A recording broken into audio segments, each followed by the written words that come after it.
Welcome, everyone. We're just gonna wait a minute to get started as everyone arrives to the webinar.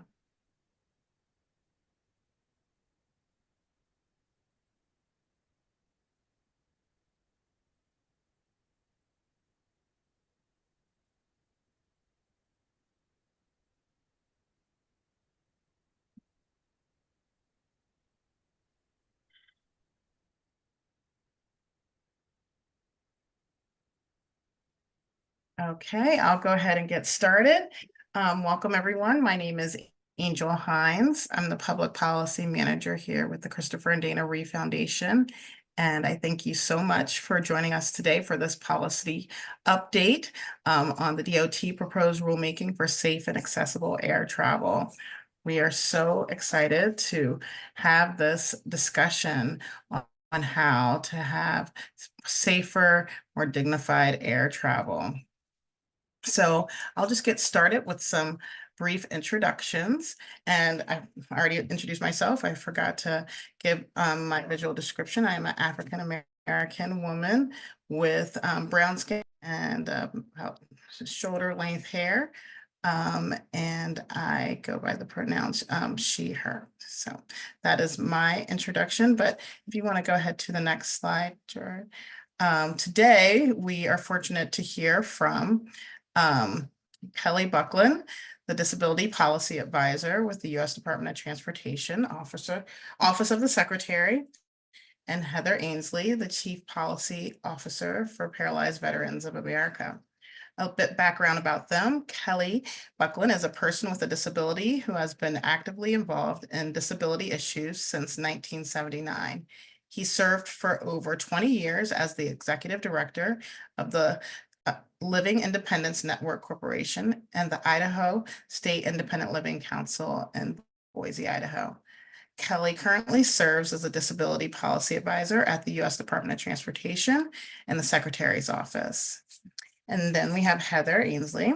Heather is the Chief Policy Officer at Paralyzed Veterans of America. Her responsibilities include managing the organization's efforts on Capitol Hill and working with the administration to promote legislation and policies that ensure veterans with catastrophic disabilities receive the health care and benefits that they have earned and the civil rights protections they deserve. She also serves on the board of the Disability Rights Bar Association and is an internationally recognized expert on the issues related to air travel access for people with disabilities. We are so honored to have them with us today. But before we get started and hear from them, we are going to kick things off with a welcome. Then we'll have our update and accessible air travel update, and then we will learn more about the DOT proposed rulemaking overview, coalition partners, advocacy around this, and ways to take action. But first up, we will hear from Regina Bly, our Chief Program and Policy Officer with the Christopher and Dana Reeve Foundation. Regina? Thank you so much, Angel, for that introduction and also the overview of what's getting ready to happen today. I'm absolutely thrilled about this topic. And before we get into it, I just want to, again, thank everyone for being here today, specifically Kelly and Heather for being available to talk about this important topic. For anyone that has a disability, anyone that travels through air, it's important to be able to understand the rules and regulations that are associated. So as Angel indicated, my name is Regina Bly. I am the Chief Program and Policy Officer of the Christopher and Dana Reeve Foundation. I've been with the foundation now a little over 2 years. To give you a visual description, I am an African-American woman who is in their late 40s, and I have on an orange-brown blouse with orangish brown dreadlocks. And I have a background that has a lot of books and trinkets in the background. And I go by the pronouns she, her, hers. So again, thank you so much for being here. So this topic is important for people across the disability landscape as they're traveling, wanting to be able to get from A to B, without having any difficulties in getting it done. And some of you have experienced air travel and there haven't been any issues. Kudos and blessings to you, but there are others that have experienced issues that have happened. And when those instances occur, it's important for you to understand your rights. It's important for you to understand the bills and whatever processes are in place for you to make sure that your air travel is the most dignified and easy way for you to travel. As a person myself, I did not indicate, but I also want to indicate that I have quadriplegia, so I'm a person that uses a wheelchair, and I have very limited disabilities when it comes to hand movement and also the assistance in the upper body. So for me, when I travel, there's a lot of technical issues that need to be associated when I travel.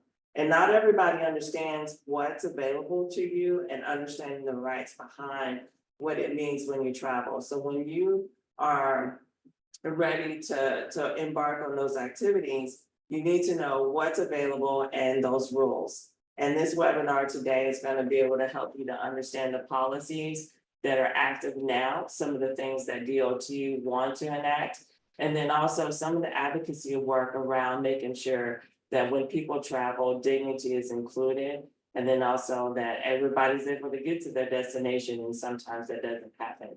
So thank you again, Angel, also to Kim and others, Gerard, for putting on this presentation, and again to you, Kelly and Heather, for being a part of this important topic that we're going to discuss today. Thank you, Regina. Before we hear from Kelly, I just wanted to thank all of the advocates on the call today. So many of you have been a part of this process with us for so many years. Would you mind going to the next slide, please? This has been a top Reeve policy priority for a while now. You know, we have continued to advocate for the inclusion of critical disability provisions in the Air Care Access Amendments Act within the FAA reauthorization. And that will hopefully be finalized later this spring. It was extended through May 10th, but we have worked with coalition partners on that. We have continued to support feasibility studies, which would determine possible having your personal wheelchair or scooter on board with you. That is everyone's goal. We have sponsored All Wheels Up's annual policy seminar. We were a campaign partner with the Department of Transportation's public awareness campaign to ensure that travelers with disabilities know their rights. And we helped work with them on developing an accessible video for all to help explain those rights. So this is something that we are definitely passionate about and why we wanted to do this today, which leads us to the announcement that was made this past February by DOT on the notice of proposed rulemaking to strengthen the implementation of the Air Carriers Access Act. Can you go to the next slide? So on February 29th, they announced this rulemaking, which includes several key areas that would improve air travel for wheelchair and scooter users. And we want to educate you on this because we want to make sure that your voice is heard about these proposed changes. And the comment period is open through May. So we have another month to help you get these submitted, but it's open now, so the sooner the better. But that's enough for me. I will turn things over to Kelly Buckland from the Department of Transportation, so he can just share with us a little bit about the intent behind the DOT for announcing this rule. Kelly? Thanks, Angel. Hi, everybody. It's good to be here with you. I am Kelly Buckland. I'm the Disability Policy Advisor at the United States Department of Transportation in the Office of the Secretary. And this, we're excited about putting this rule out there, but I can't say a lot about it because it's still open for public comment. But to give you a description of me, I'm an older white male, and I do use a wheelchair. I have quadriplegia, and I have on a cowboy hat, which I always wear. In fact, people don't know me without it. And so with that, I'm gonna just let you all know a little bit about how and why we got here. So this is really one of a series of things that we've been working on at the department to make air travel safer and more accessible for people with disabilities. So one of the first things we did was we issued the Airline Passengers with Disabilities Bill of Rights. And as Angel told you, there's a public awareness campaign around that, but it's a really good advocacy tool for people to use on their own. And it's important for you to know your rights so you can stand up for yourself. Secondly, in July of last year, we published a final rule for making the restrooms on single aisle aircraft accessible. So that some of that's already going into effect. Some of it will not go into effect for 10 years, but that rule is finally done and out there as well. And then this rule, we held a public forum, and we had about 1,000 people attend around making air travel safe and accessible. And so we heard from you what you thought what needed to change about traveling with a disability. And so we took all of those comments and we basically tried to massage that into this rule that we just announced in February. So we hope that we heard you, but what we need from you now is we need you to read through the proposed rule, tell us if we got it right, tell us where we got it wrong, or maybe if we just missed it altogether. We really do need to hear from people about what needs to improve or what needs to happen with this. And with that, I think Heather is going to walk you through the different provisions within the rules. So with that, I'll turn it over to you, Heather. Great. Well, thanks, Kelly. I'm Heather Ansley, the Chief Policy Officer at Paralyzed Veterans of America. I am a white woman wearing black glasses.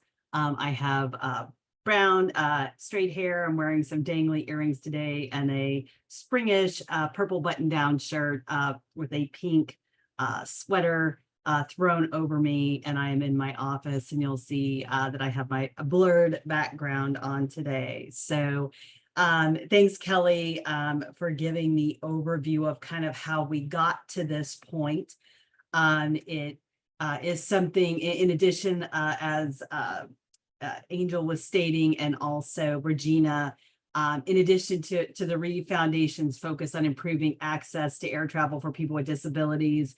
This is something that my organization has also been working on literally for decades, because of the original problems with access that led to the Air Carrier Access Act being passed back in 1986, and then bringing us where we are today, which is still a lot of people with disabilities, particularly wheelchair users and scooter users, having difficulty being able to safely access air travel, and in many cases choosing simply not to fly as the response to the situation.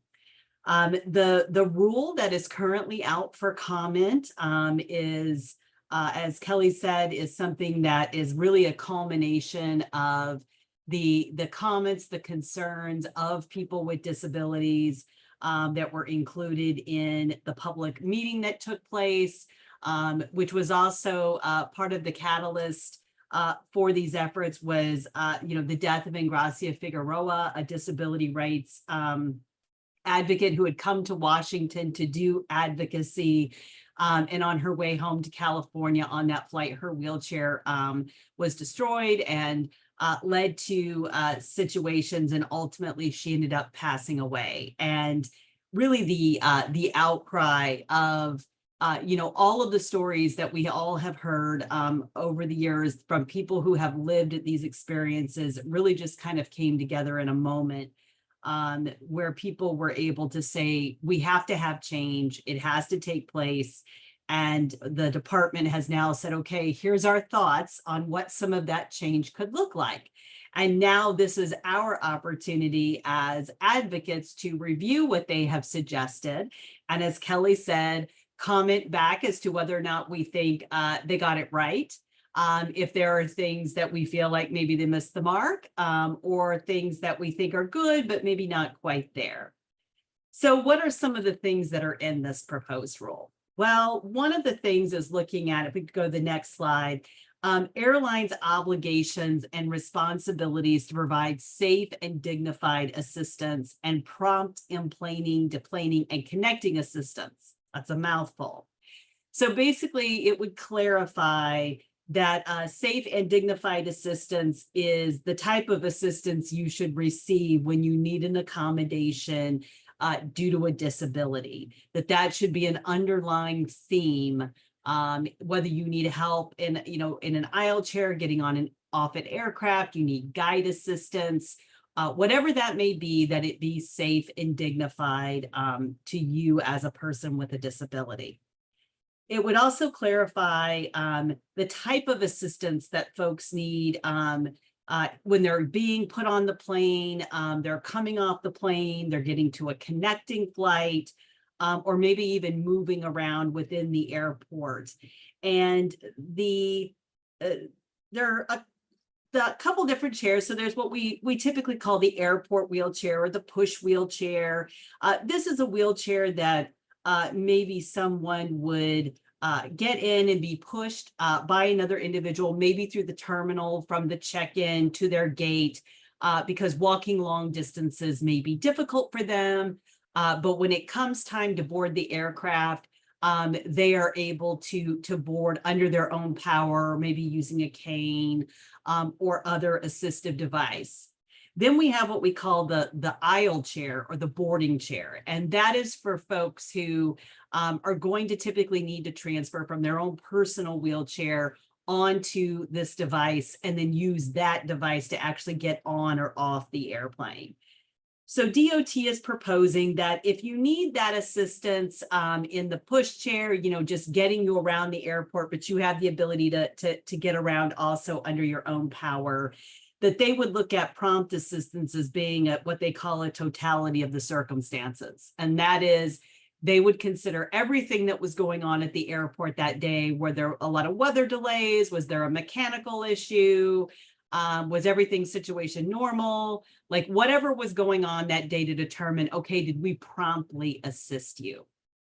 But for those who need what they call physical assistance, and that is, getting on and off the airplane, as they're talking about getting off, the idea is that when the last person who didn't need assistance has now departed the aircraft, that they're saying prompt would be the aisle chair is there and your personal wheelchair is there, and that your personal wheelchair is as close to the gate, the door of the aircraft as possible, unless you wanted your wheelchair taken somewhere else, such as to a connecting flight.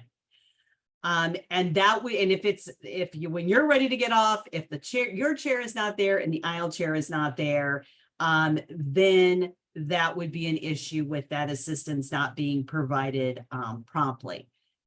So they wanted to clarify some of those things because safety and dignity is already underlying the rule. There is already the requirement that your wheelchair be returned as close to you as possible or where you want it done, but they wanted to clarify some of those areas. Next one is mishandled assisted devices being a per se violation of the Air Carrier Access Act. So what does that mean? Well, first off, mishandled is defined as it's a wheelchair that gets lost, it gets delayed, it gets damaged, or it's pilfered, which could mean it's stolen. And I know we've had PDA members who've had their manual wheelchairs taken by other passengers, and the wheelchair then has to be located somewhere in the airport. So they're saying that's what we would define as mishandled. So basically we've got a wheelchair that's been lost, it's delayed, it's damaged, it's been stolen. And we're going to deem that as a per se violation of the law. So that means that there would not be a discussion about whether or not the airline is responsible if something happens to your wheelchair. And because it's a per se violation, it means that, you know, for instance, if your wheelchair were unfortunately destroyed, then that would be okay. It's a violation of the law, and the airline could be subject then to administrative penalties for that before your wheelchair being destroyed. That doesn't mean they will actually do penalties, but it means that it would say, okay, we could do that. So that's a change that they really wanted to clarify to make sure that there was no conversation about, well, whose fault is it? If you give it to them and it comes back or it doesn't come back and it's not the way you gave it to them, then we know, okay, who's responsible for that. Next, we have, it clarifies and actually provides airline processes for returning a wheelchair, repairing it if it needs repaired, replaced if it needs to be replaced, and to include informing those individuals about, you know, where their device is at in transit, and then allowing them to choose their own repair company if something has now happened to their device during travel. So the rule would say if a wheelchair or scooter is mishandled, which again means lost, damaged, delayed, stolen, then the airline would have to immediately notify you of your right that you can file a claim now for what has happened with the airline, that you could receive a loaner wheelchair that has certain customizations to help, you know, while they're trying to locate your wheelchair, repair it, whatever the case may be, that you have a right to choose your preferred vendor. So whether or not you want to work with the airline's vendor or you want to choose to work with a person that vendor that you normally work with when you need a wheelchair repair, and then to have a complaint resolution officer, which is a trained airline employee who is supposed to be highly trained in the Air Carrier Access Act, available, and then provide you with information about how to contact such a person should you have questions. It would also, to go into a little more in depth, so it would require airlines to notify passengers if their wheelchairs and scooters have been put on the plane and taken off the plane. So not that something is wrong with it, but just where it is in this process. We know that they've gotten a lot smarter in how they track baggage and other things. So now you know where your bag is in the process. Well, certainly we can do that with wheelchairs and scooters. So we would have that requirement. If you show up and they discover that it looks like your wheelchair is not going to fit on the aircraft, so it won't go in the cargo hold, there is a requirement for them to immediately notify you of that. As an aside, due to a recent settlement between the Department of Transportation and United Airlines, United has now added information to their website that provides information about the size of the cargo hold and how that might line up with the size of your wheelchair to determine if there are flights that you can take that would allow them to put your wheelchair or scooter on the aircraft without having to tip it or tilt it to get it through the cargo hole to get it into the belly of the aircraft. If your wheelchair or scooter is delayed, then it would require airlines to transport your device to your final destination within 24 hours of you getting to your final destination. And you could say, I want you to bring it not just to the airport, that was my final destination, but to my home or my hotel. And they would look at if that request was reasonable. And then if your wheelchair or scooter was damaged or destroyed, then again, the airline would give you the option of letting them handle it through their contractor. Many airlines have a company they hire that when an issue happens, you get a referral to that company, and then that company works with other repair shops to then get the device repaired or replaced. They would allow that to still occur.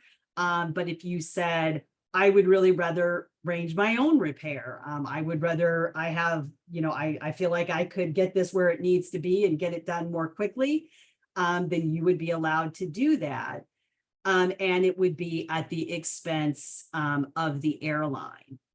So, and all of that would need to be done in a reasonable time frame. So some changes that would give passengers a little more information and also a little more flexibility in terms of what to do when there is a problem. To that last note, I can say that one of our elected officials here at PVA, his wheelchair was significantly damaged. And he tried to work with the airline's contractor, and they weren't getting back with him. He was stuck in a hotel bed, and he ended up calling his own repair people, got it fixed well enough so he could continue with his journey. But then he was stuck with the bill. He couldn't get the airline to reimburse him, even though they knew that there was damage. So if this particular rule were in effect, then it would seem like he would be able to then get his reimbursement because he went out and got his own repair because he needed it done in a more timely manner. So in addition to what if something happens to the wheelchair or scooter when it's implaned into the aircraft, we've also talked a lot about the need for better training for airline staff and their contractors. A lot of contractors work for airlines. Even if they're wearing the uniform of the airline, they might be a contractor. And the hands-on training is for both how do you, put a battery-powered assisted device into the belly of the aircraft? Are you properly trained to know what to do to make that process safe for the device, for the person who's trying to put it into the aircraft? But then also hands-on training for the staff, contractors who are assisting the passenger who's now been separated from their device. And do both of those processes include folks that are actually properly trained to do the jobs they're supposed to do?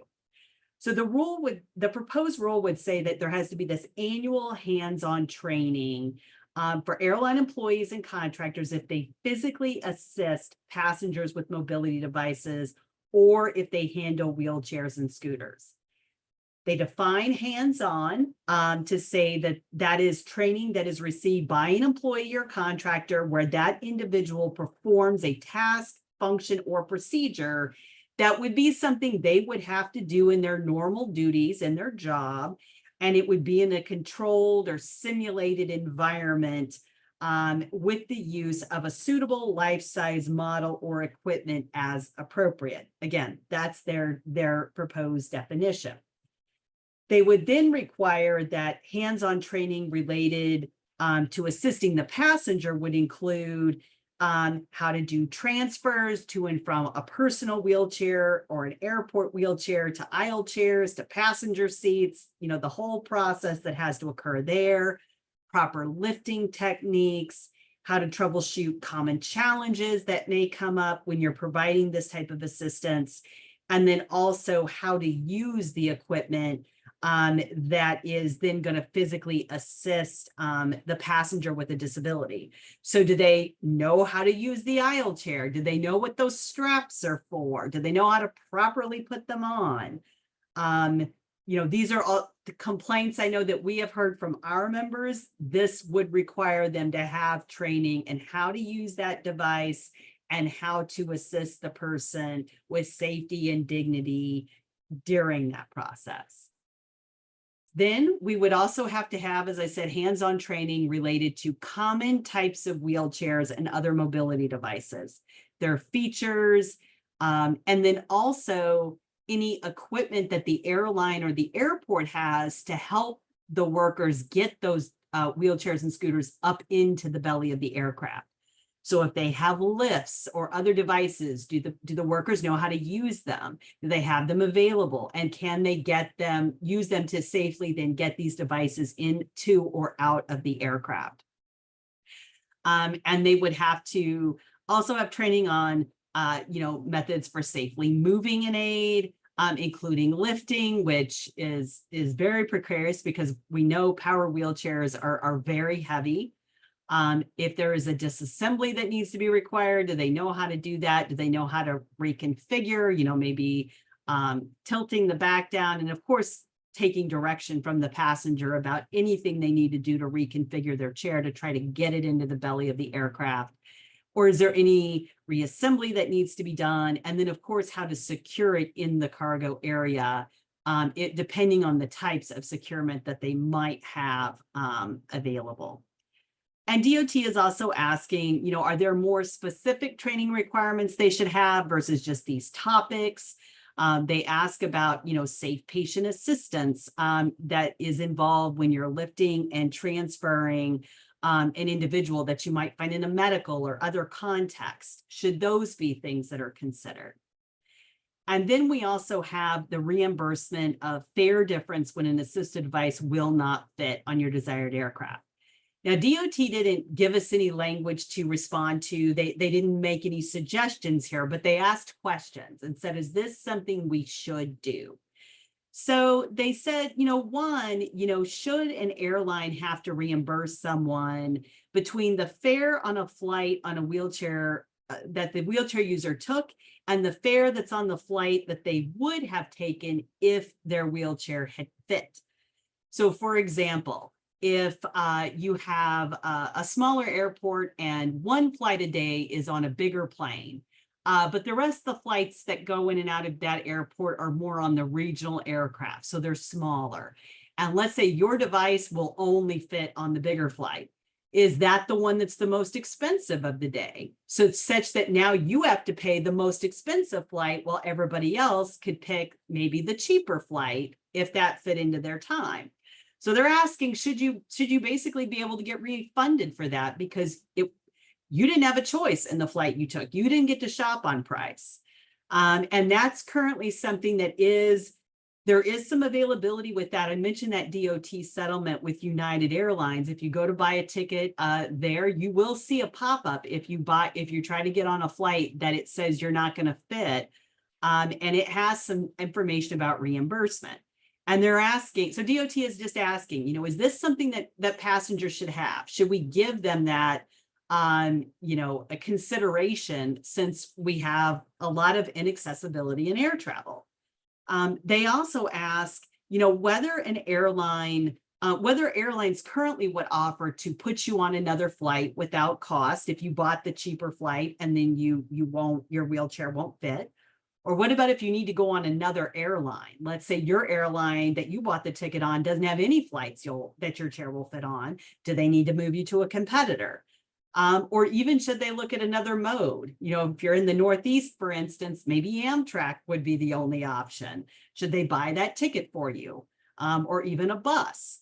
So basically, what can we do? Because we understand that assisted devices may not fit on aircraft. And unfortunately, because we don't have a lot of good accessibility standards, what does that mean for people who still need to travel and the expenses that they might have due to the inaccessibility of air travel?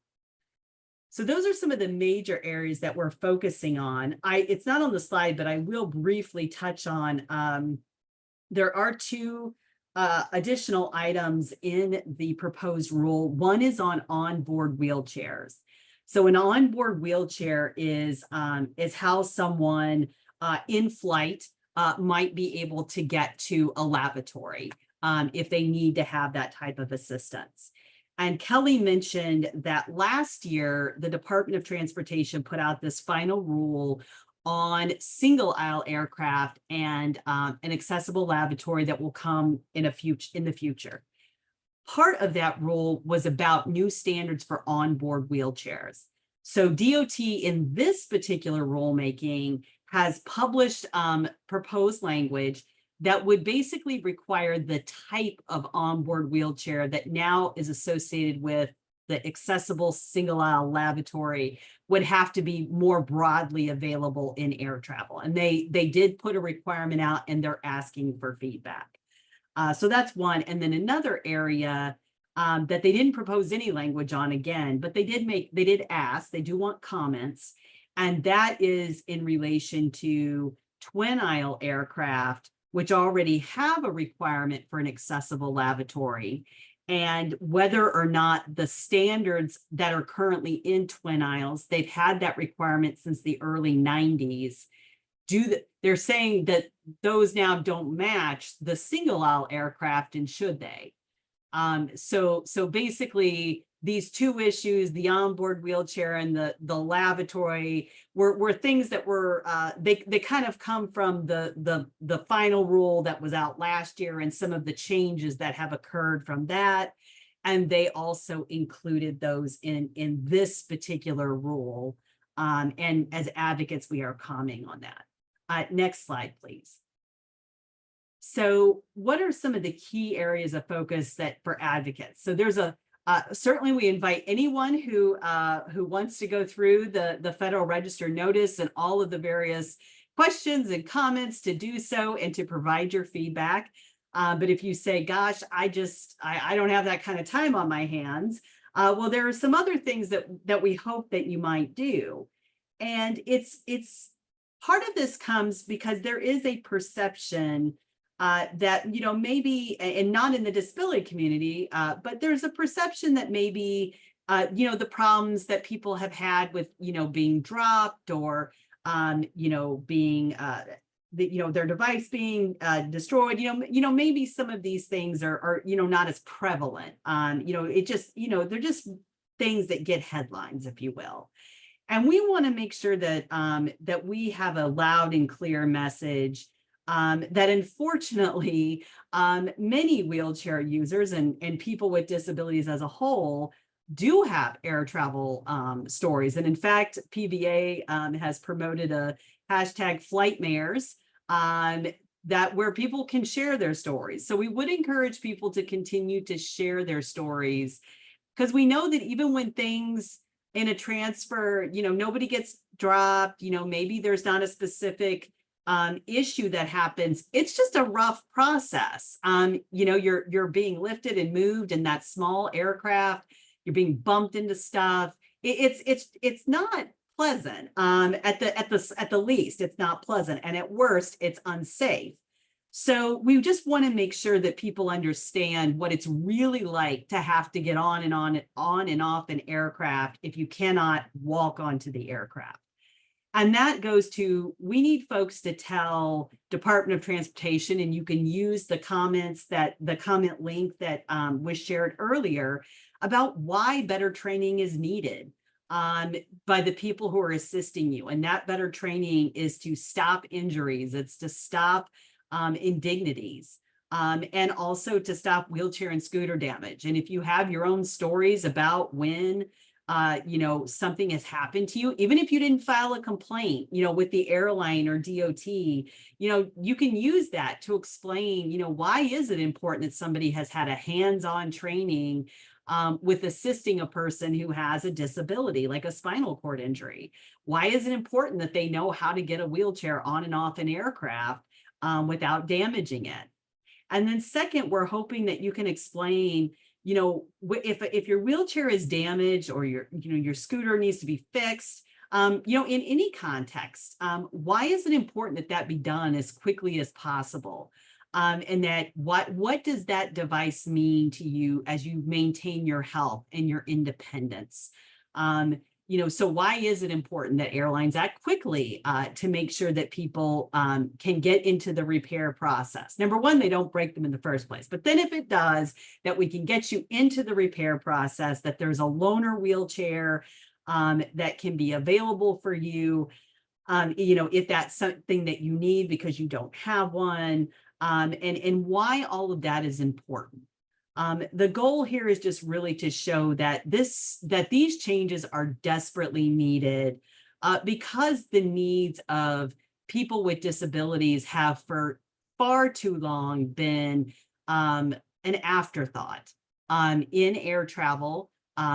Changes not made to accommodate folks, but instead figuring out, well, how do people with disabilities fit into what we already do?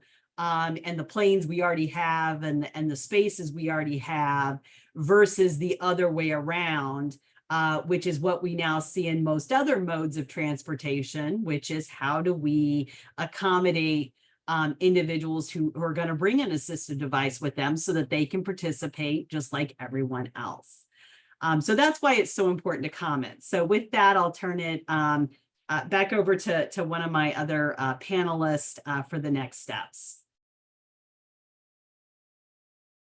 Thank you so much, Heather, that you went over everything. That there's a lot there, and we do have some questions, but I will, if Gerard, if you want to come on camera and just before we start the question, just talk about how they can take action. Yes. Thank you, Angel. Hi, everyone. My name is Gerard Arnhem. I'm the Grassroots Advocacy Manager with the Christopher Dana Reeve Foundation. I'm a white male wearing a navy collared shirt. I have a brown hair, beard, blue eyes, and I have a blurred background. And I'm in my office today in Washington, D.C. But again, thank you all for joining us. This is a very important webinar, and just thank you to Angel, Kelly, Heather, and Regina for being on the webinar. And thank you to our regional champions who signed up and are joining us today. So as we end, nearing the end of this very important webinar, but I'm here just to tell you what you can do to take action. So like we were talking about, comments on the DOT